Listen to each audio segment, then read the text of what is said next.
Alam mo, yun ang nauusok ngayon sa panahon ngayon eh. Yung mga babae ayaw nang magtrabaho, ayaw na rin pumili ng matikas na lalaki para sa kanila na magsisimulang kasabay nila. Ang gusto nila, yung built na. Eto mabigat. Babae, ganun ka? Tignan mo, yung lalaki ganun din. Tama. Ito pansin ko, common to eh. Yung babae, hahanap ng kung sino mang mayaman. Baka may edad, baka wala. Pero mayaman ang dahilan. Ano ngayon ang ipapalit mo, karpalit, nung pinaghirapan ng lalaki? Kasi pinaghirapan ng lalaki yung kayamanan niya eh. Diba? Tinabaan niya yung utak niya, ginalingan niya, nilupitan niya, tinindihan niya. Ngayon, he is reaping the fruit of his labor. Diba? Tapos ngayon, ikaw ngayon, makikisawsaw ka doon sa fruit of labor ng lalaki. Ano ipapalit mo? Pepe mo? Yung kapirasong butas, yun na yun? Yun ang kapalit nun.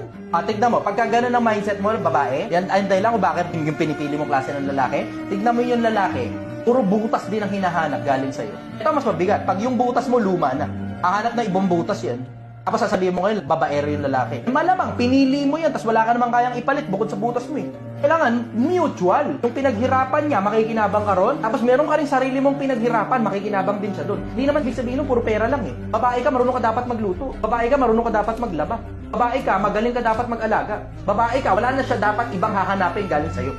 Dapat kumpleto ka. Kasi yun nga yung ipapalit mo, kapalit nung pinaghirapan niyang pera eh. Yung serbisyo mo naman na ipapalit mo ron eh, bilang babae na makakasama mo siya habang buhay. Tapos pag nasa iyo siya, may kapayapaan siya ng isip.